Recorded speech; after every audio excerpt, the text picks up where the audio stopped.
se graduó de la Escuela de Ingeniería Biomédica en la École Polytechnique de Montreal, obteniendo mención honorífica en su presentación.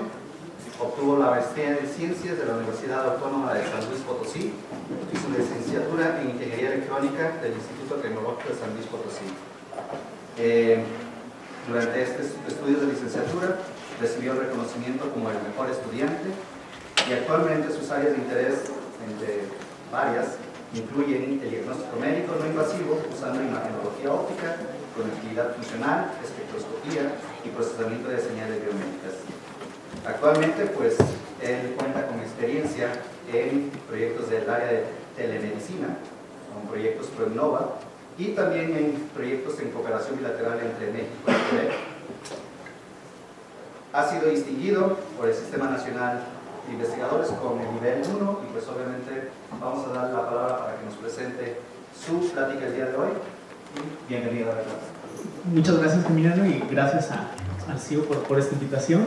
Y bueno, voy a platicarles un poquito de lo que hacemos en nuestro Centro de Ciencia y Tecnología de Terahertz, que bueno, lo que voy a hablar no tiene mucho que ver con Terahertz, pero es otra de las áreas que desarrolla el doctor Francisco Javier González. Y bueno, la primera aplicación es una colaboración que tenemos actualmente con la Universidad de las Américas en Puebla. Y bueno, aquí el problema es tratar de saber cuándo va a ocurrir un ataque epiléptico. Generalmente el paciente epiléptico pues tiene que hacer su vida diaria, pero es secuestrado por estos ataques que generalmente nosotros asociamos con convulsiones, aunque no todos son de este tipo, pero siempre es importante saber, y sobre todo cuando están, por ejemplo, en cuidados intensivos, el tratar de monitorear estas señales del cerebro para saber cuándo va a ocurrir. El problema de la epilepsia pareciera que no es muy relevante, pero en realidad hay más o menos un 1% de la población mundial que tiene algún tipo de esta condición neurológica. Nosotros, para monitorear, pues nos vamos a basar en el estudio de las señales del cerebro, las señales de nuestras neuronas. Estas neuronas, ustedes bien saben, se comunican con señales químicas, señales eléctricas, y también de manera indirecta podemos ver lo que pasa en la sangre alrededor de las neuronas para saber cuándo estas se están activando. Generalmente la actividad neuronal que se mide en clínica con electroencefalogramas, estos cascos que tienen muchos electrodos con los que monitorean los pacientes, mide directamente la actividad de estas neuronas, pero nosotros a través de la óptica pues podemos ver qué está pasando en la sangre que alimenta estas neuronas. Cuando una de estas neuronas se activa, va a haber un incremento en la concentración local de hemoglobina oxigenada, porque el metabolismo, para compensar esta necesidad de las neuronas de glucosa y oxígeno, pues va a incrementar el flujo y el volumen local. Va a haber un incremento de hemoglobina desoxigenada y proporcionalmente una disminución de la hemoglobina desoxigenada, que les vamos a llamar HbO2, HbR. Nosotros podemos estudiar el cerebro desde dos puntos de vista: ver su actividad directamente, ver la actividad eléctrica de las neuronas detectada en el cuero cabelludo, o ver estos cambios hemodinámicos a través de la óptica,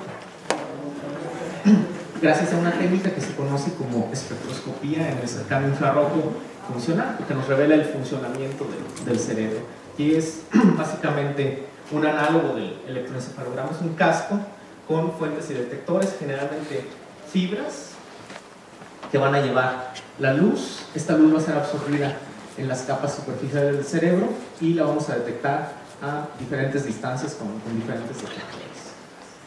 Nosotros utilizamos un enfoque multimodal. Ahí vamos a juntar ambas señales y apoyarnos de algoritmos de inteligencia artificial. Son estos modelos matemáticos que pueden ser codificados y que van aprendiendo a reconocer patrones.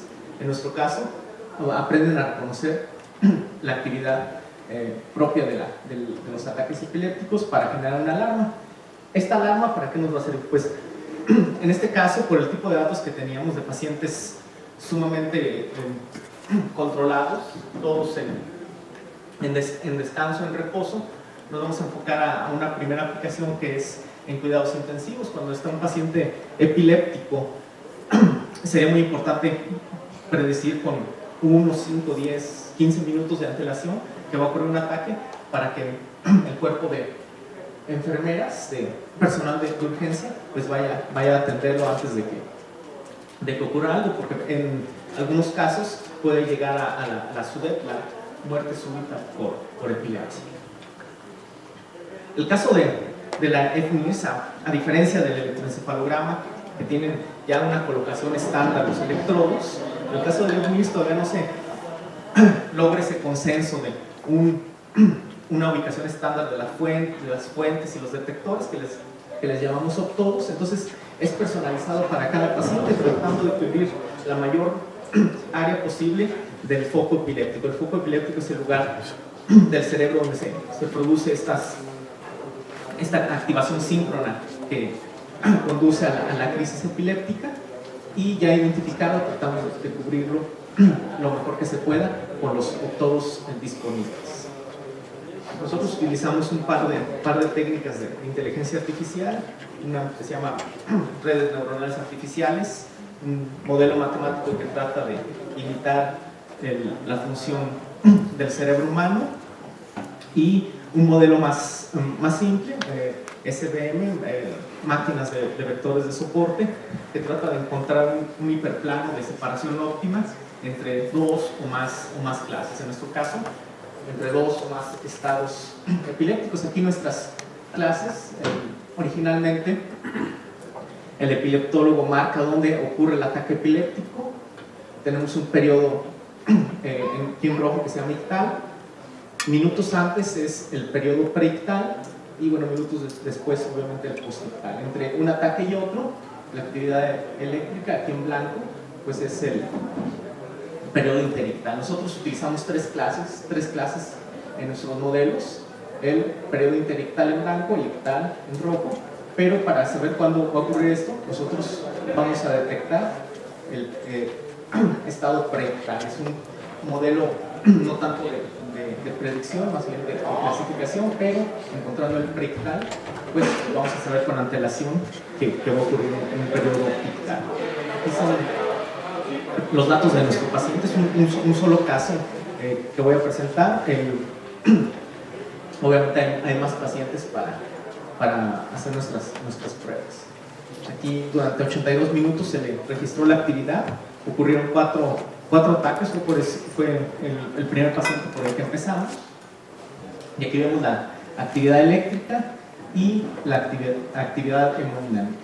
En ambas señales es evidente un cambio cuando ocurre el ataque epiléptico, aquí con las punteadas, y pues vamos a tratar de encontrarlo con antelación.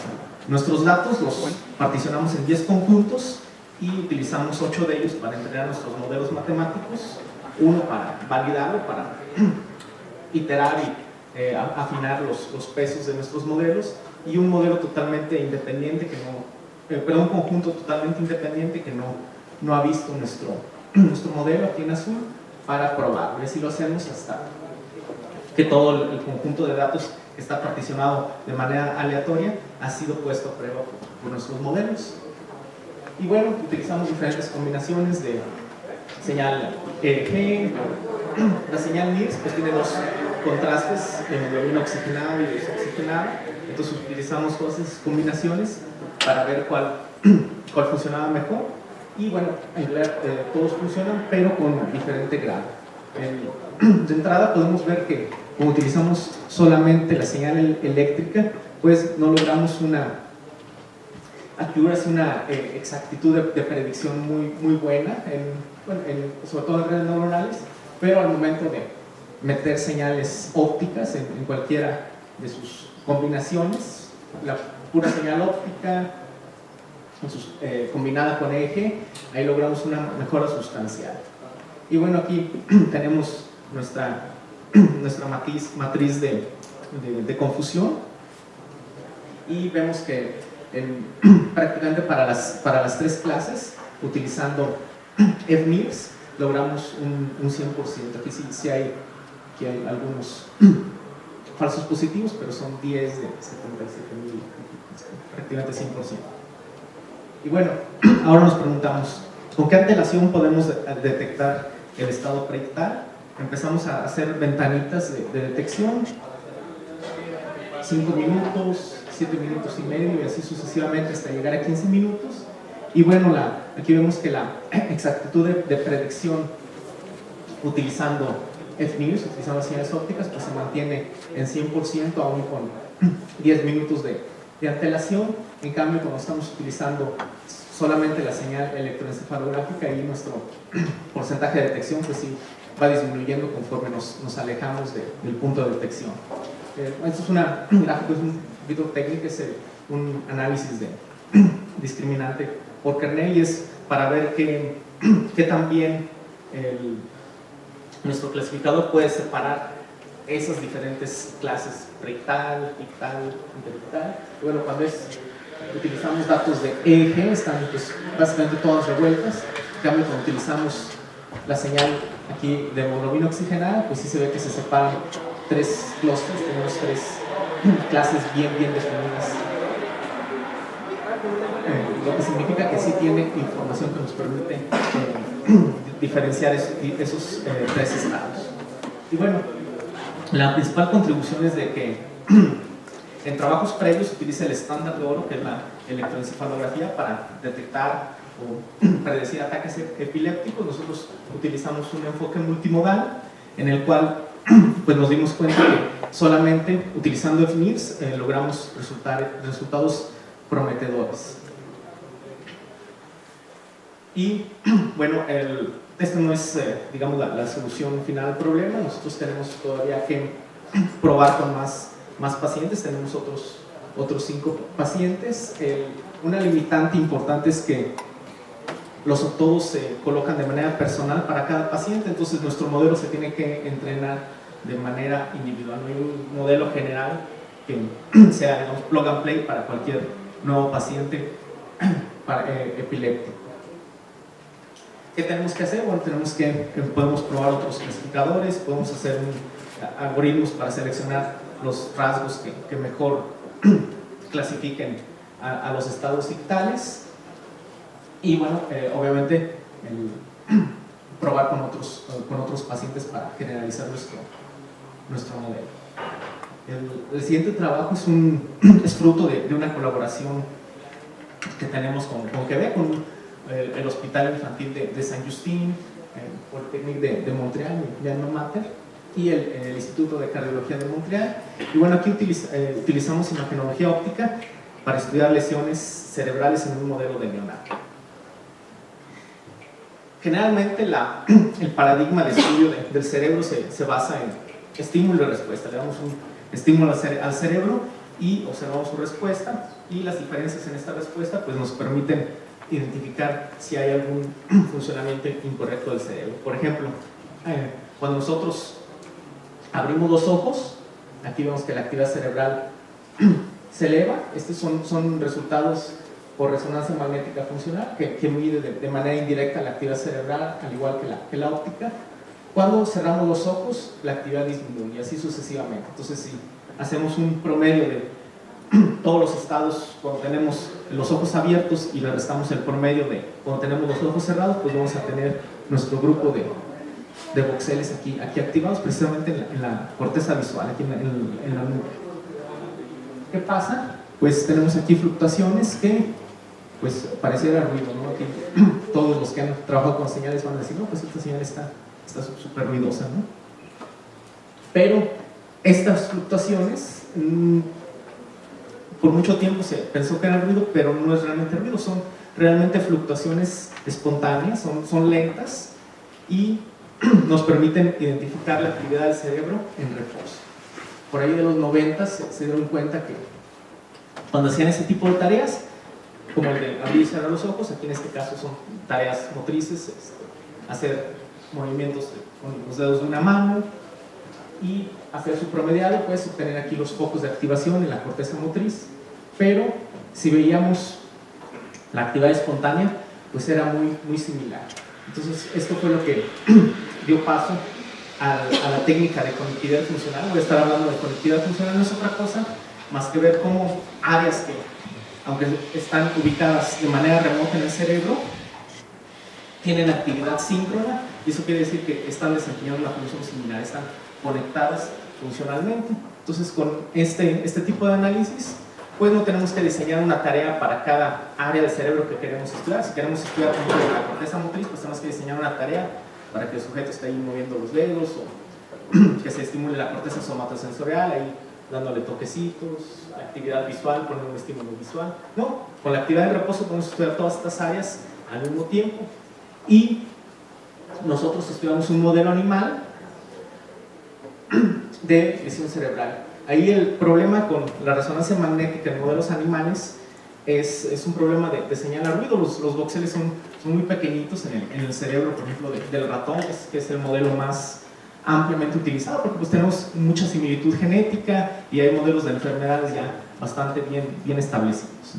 Entonces, para de alguna manera aliviar estas limitaciones, nosotros hacemos imagenología óptica y vamos a ver qué pasa en el cerebro cuando hay una lesión de materia blanca.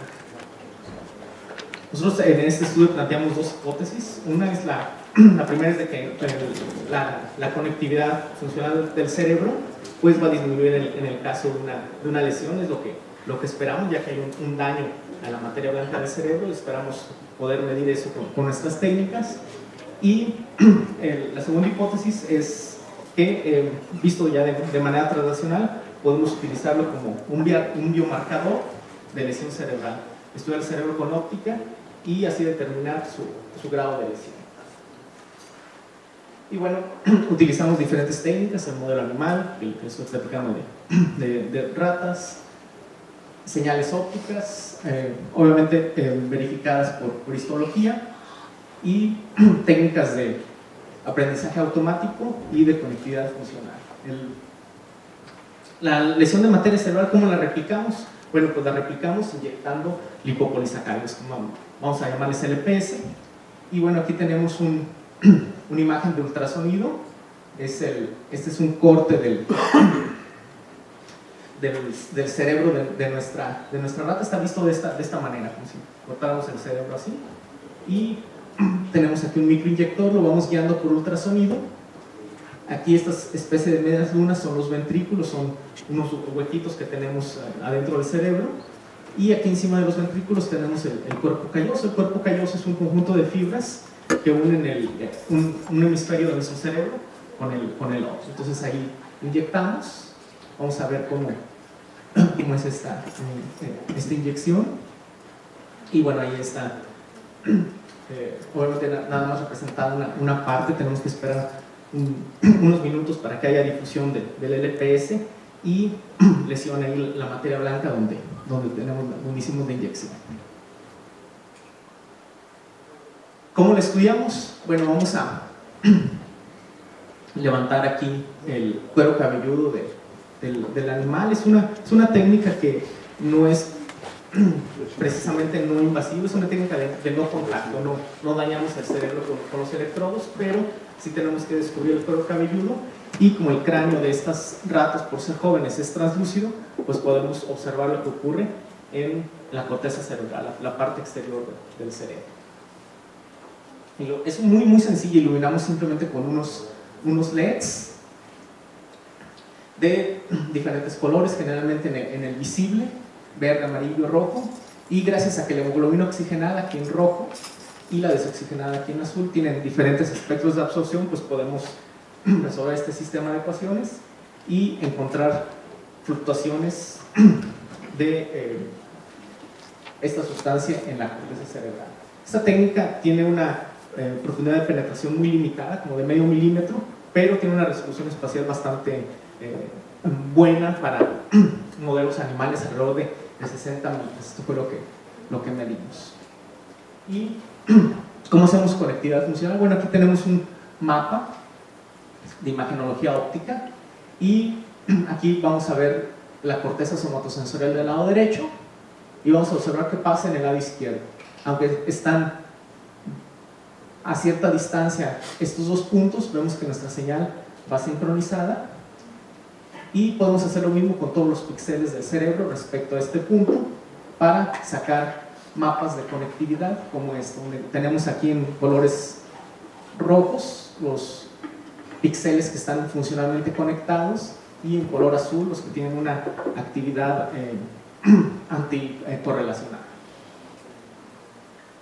Aquí, esta es una vista de la corteza cerebral del animalito. Aquí está, para acá está la cola, para acá está la nariz y vemos aquí la línea sagital. Aquí tenemos, no se alcanza a ver muy bien, pero tenemos aquí unos puntos de referencia anatómicos que son las suturas del cráneo, es como la mollera de los bebés, ¿no? que todavía no se sutura, está aquí, se le conoce como lambda aquí a la mollera. Y pues vemos diferentes regiones, región motriz, sensorial, el cíngulo, retroesplenial, etc. Y metemos estos datos de conectividad funcional a un par de modelos de aprendizaje automático, pues para responder a dos preguntas. La primera es si estas mediciones de conectividad funcional nos permiten discriminar a aquellos que tienen lesión de aquellos que están sanos, y para ello utilizamos un clasificador sencillo, una máquina de vectores de soporte, que si nosotros tenemos aquí nuestras mediciones de cada punto es una medición de conectividad funcional en diferentes regiones, pues podemos trazar una línea para separarlas. Lo que hace la máquina de vectores de soporte es encontrar ese hiperplano que nos permite una separación óptima entre ambas clases, enfermos y sanos. Y la segunda pregunta que nos hicimos es, ahora, estas mediciones de conectividad funcional nos permiten predecir el grado de lesión. Para ello utilizamos un modelo ya no de clasificación, sino de regresión con una red neuronal y vemos qué tan bien nos predice esta red, el grado de lesión con el coeficiente de correlación y el grado de error. La histología, bueno, aquí son detalles, no voy a entrar, pero básicamente es teñir rebanadas de tejido cerebral de modo que podamos ver las neuronas y sus conexiones.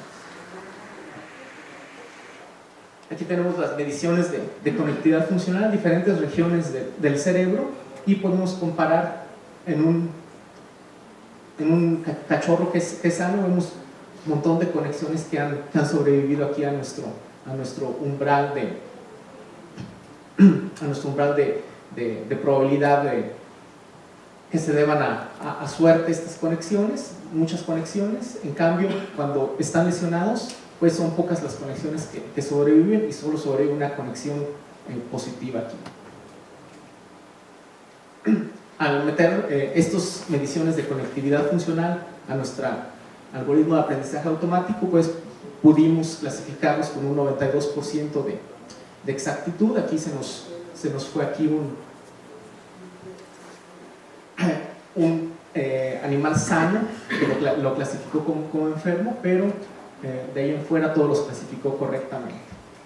Y son imágenes de histología, también son rebanadas del cerebro en el mismo plano que la inyección en este sentido. Y vamos a ver que los sanos tienen aquí sus ventrículos, pero sumamente cerrados. Entonces una medición de la lesión es ver este volumen ventricular, que en el caso de los enfermos, pues ahí ocurre una especie de erosión, la enfermedad ahí se va comiendo toda la materia blanca alrededor de los ventrículos y el volumen ventricular pues aumenta de manera bastante notoria. Este fue nuestra estándar de lesión. Vemos que la red neuronal pues permite predecir el grado de lesión con bastante exactitud, y de hecho aquí este es nuestro sano que se confundió como enfermo, que aunque tiene poco volumen ventricular, aquí predijo un cierto porcentaje. En cambio los enfermos pues tienen un grado de lesión bastante cercano al ideal. La extensión de los mapas de conectividad, aquí vemos qué tanta relación hay en diferentes áreas del cerebro, y bueno, entre más extensos podemos decir que la conectividad se conserva. Aquí en el caso de los que no tienen enfermedad, vemos aquí en colores menos transparentes, delineado delineados en negro la extensión de estos mapas de conectividad. En cambio, cuando son enfermos, pues la extensión de estos mapas prácticamente se limita al punto que estamos aquí monitoreando. Están completamente transparentes, quiere decir que no hay una correlación muy significativa y bastante más débil que en el caso de los sanos. Es evidente la diferencia. Juntando la extensión de diferentes zonas, pues aquí vemos en el caso de los sanos, pues es mayor la conectividad que en el caso de los enfermos. Aquí en rojo viendo hemoglobina oxigenada, y el hemoglobina oxigenada es todavía más evidente. Aquí tenemos la mediana, el grado de extensión de estos mapas en los controles respecto a los enfermos, pues es sumamente evidente, y esto ocurre aún y cuando veamos las zonas de manera individual. Obviamente este estudio pues tiene sus limitaciones, ¿no? La primera es que hay que descubrir el cuero cabelludo, hay que removerlo para tener acceso a las imágenes de la corteza cerebral.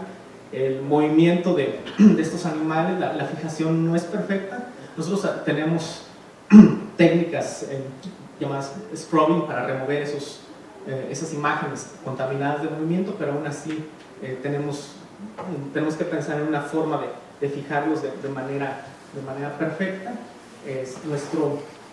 Nuestra muestra pues fue limitada, 8 controles, 5 enfermos, pero a pesar de esta limitación pues encontramos diferencias estadísticamente significativas. La frecuencia de muestreo, para aquellos que están metidos en procesador de señales, pues saben que si no muestreamos suficientemente rápido podemos tener altas frecuencias replegadas en lo que estamos adquiriendo. Es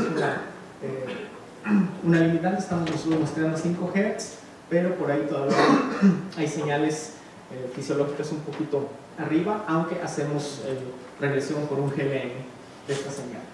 El efecto de la anestesia en las redes por reposo, la anestesia puede cambiar el estado de estas redes, pero bueno, es algo que no podemos hacer sin anestesiar al animal, obviamente. Total, vimos que la conectividad en reposo se mantiene en nuestros controles, disminuye en los enfermos, aún después de 3 semanas de efectuar la lesión.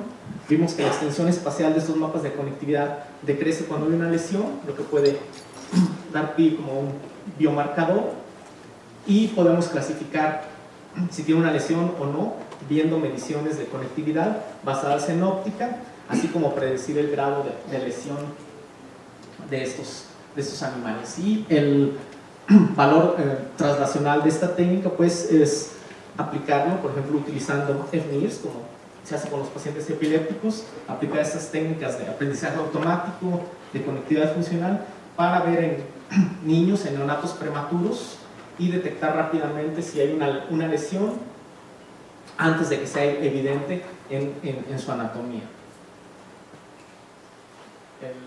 Otro estudio que vamos a platicar que estamos haciendo es medición o más bien tamizaje de diabéticos utilizando espectroscopía Raman.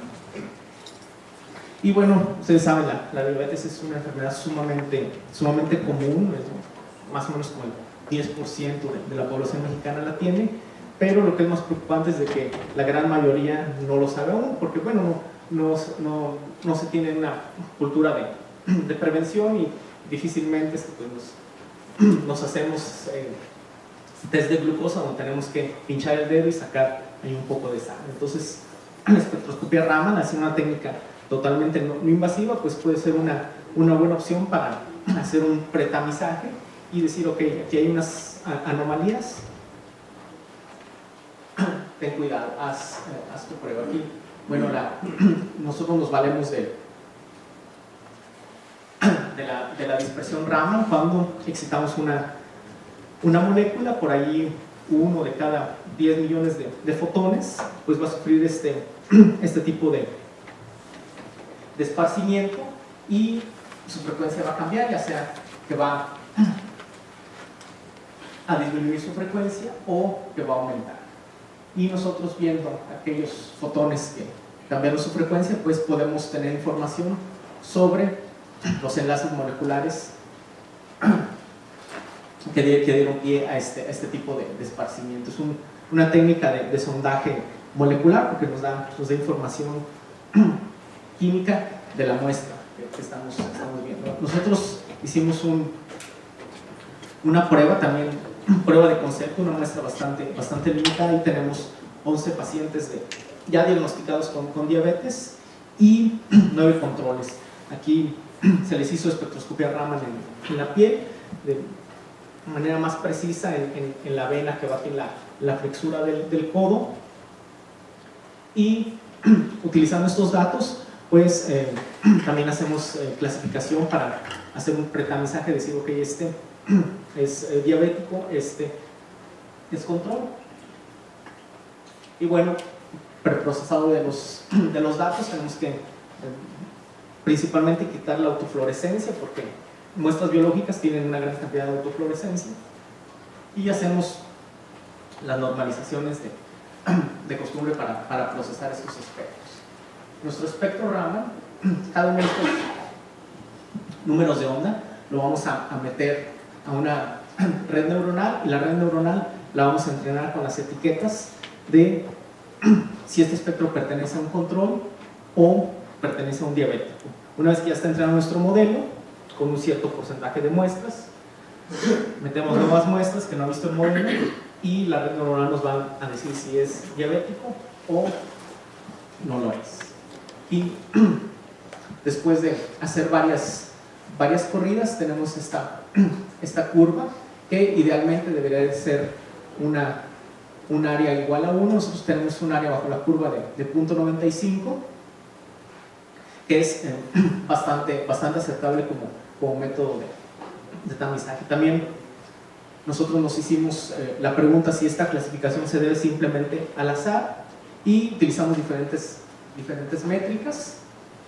Ninguna de ellas se debió al azar. Aquí necesitamos nosotros tener una exactitud mayor al 70%, dado el número de clases y el número de muestras, para decir que no es debido al azar. Cuando hicimos una partición aleatoria, si vieron la diapositiva anterior, nuestros pacientes diabéticos son mucho más grandes que los pacientes jóvenes, entonces es un interrogante que tenemos. No sé, a lo mejor estas diferencias se deberán a la edad, nos están clasificando realmente no diabéticos y sanos, sino gente de mayor edad, gente de menor edad. Entonces nosotros particionamos nuestros datos a partir de la edad mediana. Hicimos un grupo de 10 menores a esta edad, otro grupo que supera esta edad, y los metimos a nuestro clasificador. Nuestro clasificador dio algo así como 50%, lo que, dado este test de permutación, nos da confianza en que no estamos haciendo una clasificación basada en la edad, sino basada en información molecular. Obviamente las limitaciones son que nuestra población es bastante heterogénea. Los pacientes diabéticos toman medicamentos que no estamos pues en facultades de limitarlos o controlarlos en ese aspecto. Obviamente hay otros factores, por ejemplo el índice de masa corporal, ciertas condiciones dermatológicas que pudieran estar ahí afectando esta señal. Obviamente necesitamos ver si hay otros sitios de muestreo que sean adecuados, a lo mejor el lóbulo de la oreja, la frente, no sé, algún otro sitio de sondeo. Y bueno, métodos para reducir el número de datos que metemos a nuestro modelo y hacerlo computacionalmente menos costoso. Los resultados son prometedores. Podemos hacer una discriminación utilizando Raman de diabéticos y de sanos. Y bueno, se tiene que trabajar con a lo mejor otro tipo de clasificadores. Idealmente sería aumentar la muestra, aunque se ve eso difícil. Otra colaboración en conjunto con gente de Canadá que acabamos de publicar es un estudio multimodal de lesiones de piel. Generalmente las biopsias pues, se caracterizan nada más de manera morfológica, viendo la forma de la lesión que presenta la biopsia bajo un microscopio, pero a veces podemos agregarle a la mejor morfología en 3D, ver a diferentes profundidades, podemos agregarle información molecular que nos permite obtener el Raman, la técnica que se presentó, y a lo mejor también fluorescencia, aprovechando que junto con Raman tenemos también fluorescencia. Entonces nosotros utilizamos una técnica óptica tridimensional que se construyó en Montreal, un tomógrafo de coherencia óptica. Da un mapa tridimensional del tejido, más o menos son rebanadas de algunos 2 milímetros de profundidad, y es una técnica sumamente utilizada por los oftalmólogos para ver la estructura de la retina. En nuestro caso lo utilizamos para estudiar la biopsia. Ese es el montaje que tenemos aquí. Lo novedoso de este montaje es que tiene un motor un XY que nos permite hacer mosaicos de imágenes y lograr un campo de visión bastante grande, en el orden de centímetros, conservando la resolución original del sistema, que bueno, tiene una resolución axial más o menos de 12 micras, y lateral ahí sí no es tan buena, anda por ahí de unas 30, 40 micras. Y conectando en conjunto un dispositivo Raman, pues aquí la limitante de este estudio es que fue un scan manual, tomando referencias anatómicas de la muestra, pues la posicionamos en este montaje Raman, y obtenemos pues la señal de fluorescencia y los picos Raman. En cada punto nosotros tenemos aquí la imagen OCT, es una imagen 3D, aquí tenemos 2 cortes, y la biopsia tiene aquí dos pedazos de tejido que están incrustados en parafina. Obteniendo una señal Raman en cada punto, en cada píxel de esta imagen, podemos hacer un mapa. En este caso es un mapa que está cuya intensidad es proporcional a la concentración de polisacáridos, porque los polisacáridos se encuentran presentes en algunos tipos de cáncer de piel. Y el mapa de autofluorescencia, podemos hacer una superposición de estos mapas y tener una imagen que nos proporciona información morfológica y molecular, aparte de la microscopía visible. Nosotros aquí lo que logramos, bueno, es tener información de diferentes puntos de vista, del punto de vista anatómico, del punto de vista molecular, en un solo experimento. Y necesitamos, obviamente la siguiente etapa es integrar la sonda Raman al montaje OCT para automatizar todo esto, no hacerlo de manera manual para Raman y automático para OCT, sino que sea todo automático. Bueno, pues nosotros vamos a aplicarlo a diferentes enfermedades, ver precisamente, estudiar los polisacáridos, ya que ejercen la acción antitumor, y eventualmente hacer una distinción del cáncer más común de piel y del cáncer más peligroso de piel. Otro trabajo que está en proceso es de un estudiante de doctorado, que es caracterizar una proteína utilizando P53. Esta proteína está sumamente relacionada con el cáncer. Es un gen supresor tumoral que cuando hay cáncer, este gen se inactiva. Y no solamente se inactiva, sino que puede sufrir mutaciones. Entonces este nos puede servir como marcador de cáncer. Y las primeras pruebas, que son la proteína P53, que se encuentra en una persona sana, y diferentes mutaciones de esta proteína, ver si con Raman podemos decir si la proteína que estamos sondeando es la wild type o es una mutación, y aplicando técnicas reducción de dimensiones como análisis de componente principal. Aquí viendo nuestros datos en 3 dimensiones, vemos por aquí la proteína P53 y las otras mutaciones. Esta mutación 344 muy bien separada, pero 273 y 343 están muy juntitas en este clúster. Entonces hay más trabajo por hacer. Segunda etapa, no solo ver qué tipo de mutación tiene, sino ver si podemos cuantificar la concentración de P53. Entonces, utilizando modelos de regresión, podemos sacar nuestra curva de calibración y a futuro poder cuantificar cuánta P53 tenemos en nuestra muestra. Obviamente hay una influencia de la concentración de la proteína para hacer clasificación en sus diferentes mutantes, y bueno, tenemos que hacer validación cruzada, ver que no estamos haciendo aquí trampa en nuestro modelo, y encontrar el límite de detección de Raman para P53. Otra aplicación también relacionada con dermatología es detectar hidroquinona en pacientes que sufren de melasma. Melasma es lo que conocemos como paño, y bueno, hay cremas blanqueadoras que contienen esta sustancia, hidroquinona, que se aplican.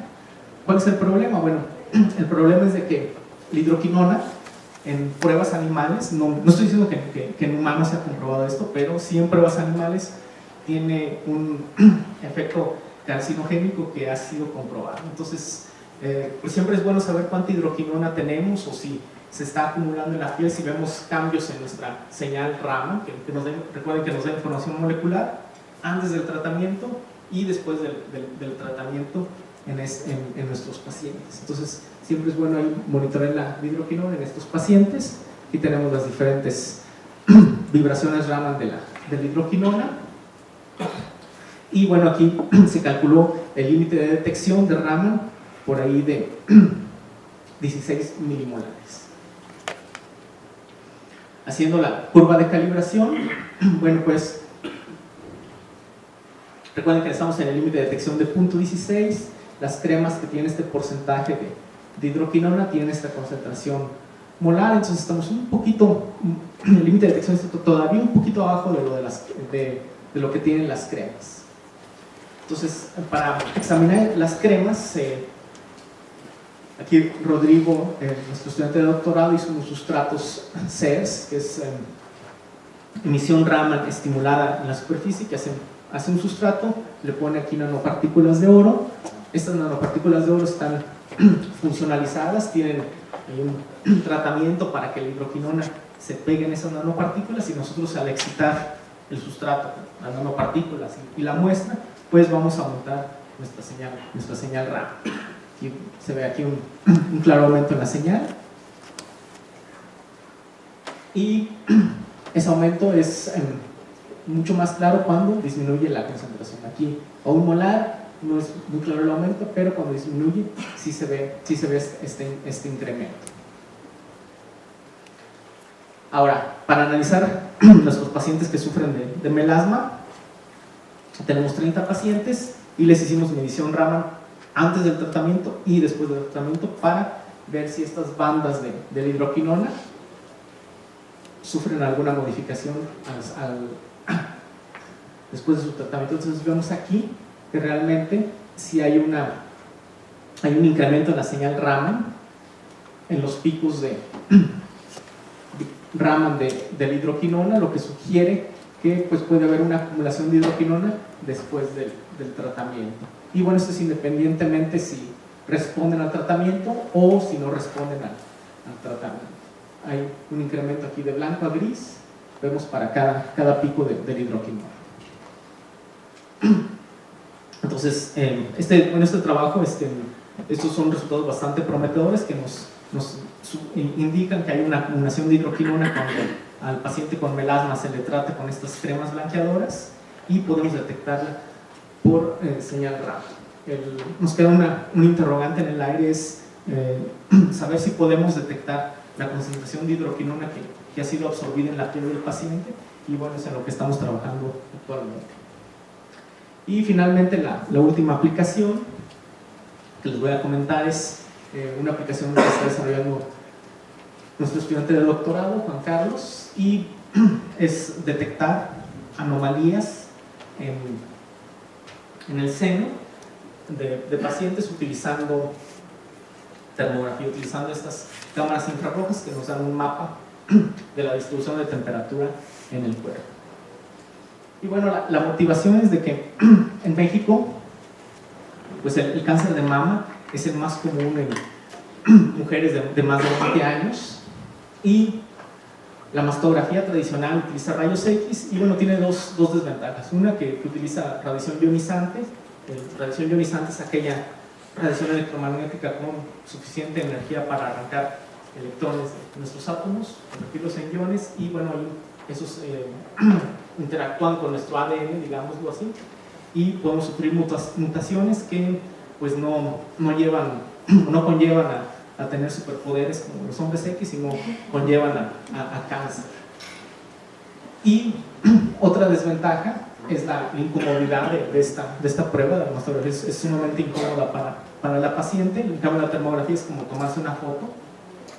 Tercer inconveniente es que en pacientes jóvenes de menos de 40 años cuyo seno es más denso que en mujeres mayores, ahí la mastografía tienen por ahí problemas de detección de cáncer.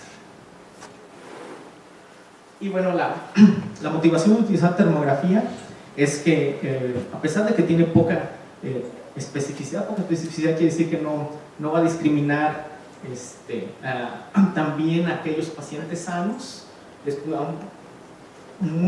Generalmente tiene más o menos, los estudios han mostrado que tiene como un 60% de especificidad, entonces por ahí a 40% de los pacientes que son sanos, pues les va a decir, no, si tienes alguna anomalía, ¿no? Eso no es tan, digamos, no nos preocupa tanto, porque es una técnica sumamente sensible. Entonces, al ser una técnica sumamente sensible, pues puede servir de método conjunto de pretamizaje, de decir a nuestro paciente, ok, por ahí hay alguna anomalía, mejor ve, haz tu examen tradicional, haz el estándar de oro, porque ahí salió algo anómalo en los patrones de temperatura.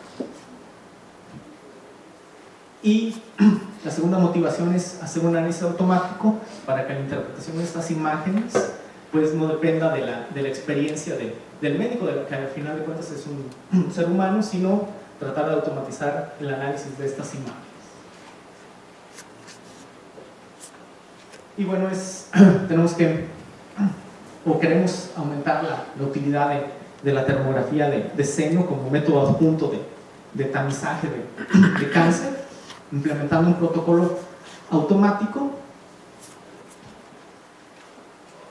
y pretendemos hacerlo utilizando nuestras imágenes y un modelo de aprendizaje automático que es una red convolucional. Este tipo de modelos es como aquellos que utiliza Google para identificarnos una imagen, que le ponemos una imagen ahí de nuestra mascota y nos dice Google, esta es una imagen de un gato, de un perro, y nos muestra imágenes similares.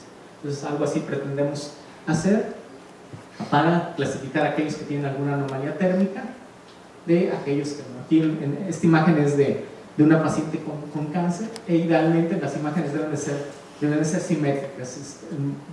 Ver aquí el mismo patrón de temperatura de un lado que de otro. Aquí en este caso un seno está mucho más caliente que el otro. Entonces al ver estas anomalías podemos decir, ok, hay algo raro. Y bueno, estas son las aplicaciones que desarrollamos en C2T2 en la Universidad Autónoma de San Luis Potosí, y pues todas estas no serían posibles sin todos nuestros colaboradores, a los cuales agradezco. Y bueno, finalmente el comercial, ¿no? Bueno, traigo aquí un libro que acabo de publicar, se llama El cerebro en reposo a través de la óptica, es donde describo más detalle algunas de las técnicas ópticas que hemos aplicado para ver el efecto de diferentes enfermedades en el cerebro. Pues sería todo por mi parte. pues escucho sus preguntas con gusto. Le agradecemos al doctor.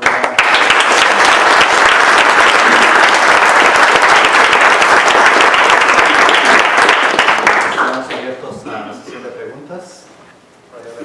¿Qué tal? Oye, en la parte de diabetes, me imagino que la parte Raman están buscando glucosa, o sobre qué moléculas están tratando de hacer el tamiz, como le dices. Sí, de hecho, no tenemos alguna molécula en específico, no nos centramos en bandas de la glucosa. También hay otros productos moleculares relacionados con la diabetes, entonces no nos limitamos a glucosa, es más bien observar todo el espectro en el rango del instrumento y entrenar a nuestro modelo para que reconozca estos espectros como de pacientes diabéticos, pero no nos concentramos así en ciertas bandas en específico.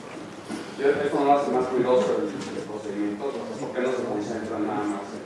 La glucosa es el marcador del paciente de diabetes, ¿no? Sí, en efecto, podríamos hacer eso, seleccionar por ahí los picos Raman, sí, sería una buena opción.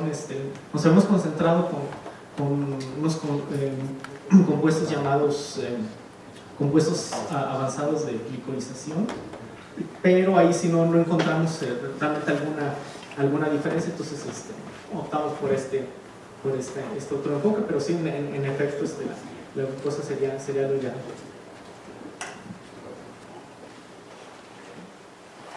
¿Alguna otra pregunta? Respecto a las termografías, esta diferencia de temperaturas se observa de cuánto puede llegar a ser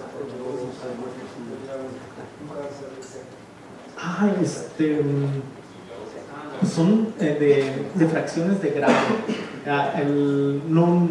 No recuerdo exactamente los números, pero andan por ahí de a lo mejor 0.3, 0.4 grados. Pero sí, bueno, sí son diferencias relativamente grandes comparadas con la sensibilidad de la cámara. La sensibilidad de la cámara anda por ahí de 30 milikelvin. Entonces sí están en diferencias de 1 o 2 órdenes de magnitud mayores. Bueno, creo que has descrito y hay en la literatura mucho acerca de todas estas posibilidades de diagnóstico. ¿Qué pasa después que publican el trabajo? O sea, todos estos métodos de diagnóstico tienen alguna posibilidad de llegar a la clínica. Sí, lo que se pretende es sumamente sinuoso y empedrado el camino de la investigación hacia la clínica, pero uno de los fines que se pretende posterior a la publicación es de armar un paquete tecnológico, tener un método de diagnóstico de decir, ok, te puedo vender esto como un método adjunto para usarlo en tus pacientes. Es lo que se pretende, pero pues sí es difícil llegar hasta ese punto. Valeria. Una curiosidad, ¿cómo está realizando en concreto los experimentos para el proyecto de la P53? ¿Con proteínas en solución o en tejido, sí, en células? Sí, en esta etapa inicial estamos haciéndolo in vitro y en efecto están en solución de PBS. Sí, todavía no llegamos a probarlo en algún cultivo y pues todavía estamos lejos de probarlo in vivo.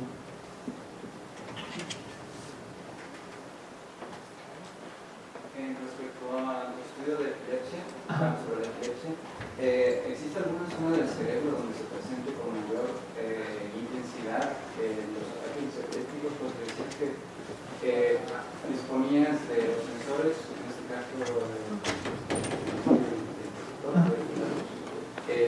de manera personalizada. Entonces, no sé si esto varía con respecto a pues es grande. Había repetibilidad en no nos movemos, nos concentramos en cubrir. Estos son pacientes que les van a hacer cirugía, son pacientes con epilepsia refractaria a los fármacos.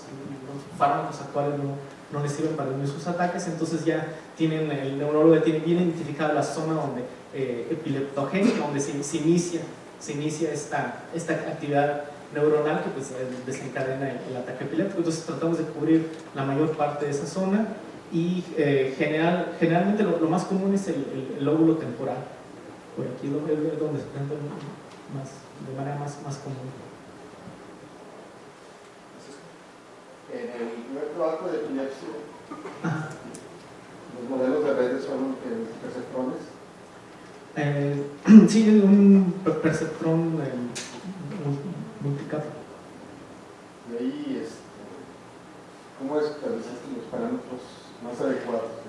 Ajá, sí, ahí Arturo, nuestro estudiante de doctorado, ahí lo que hizo fue observar el error de predicción, pues ahí va variando el número de neuronas y el número de capas, y en el punto donde llega a una asíntota, donde por más que le agreguen neuronas o capas no mejora nuestro error de predicción, se quedó ahí con el modelo más simple que nos da un error ya en la asíntota. En la lámina, creo que nada más parámetros de neuronas en la capa oculta. De entrada, ¿qué fue lo que utilizaste? O sea, ¿cuántas entradas y qué parte de la señal? Sí, en las entradas se utilizaban los canales de EG y de FNIRS,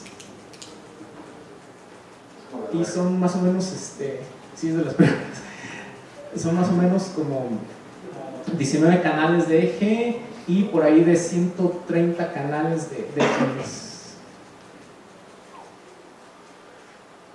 Sí, aquí sí, 19 canales EG y esta fue nuestra central.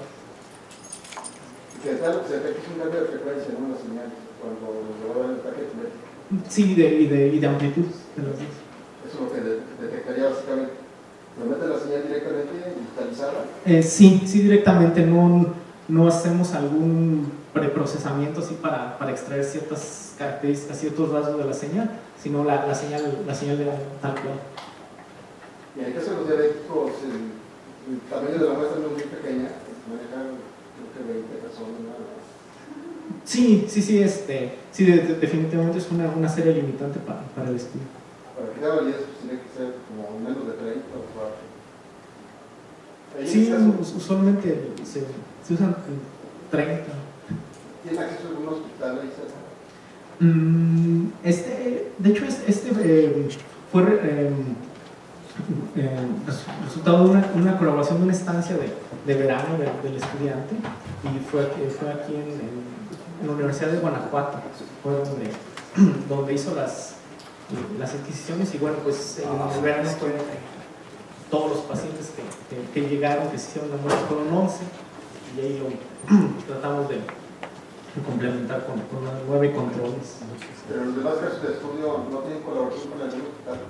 Sí, con el hospital central afiliado a la Universidad Autónoma de San Luis Potosí, sobre todo. Vamos a la primera pregunta, y obviamente podemos quedarnos más para seguir ampliando las dudas personales. A ver.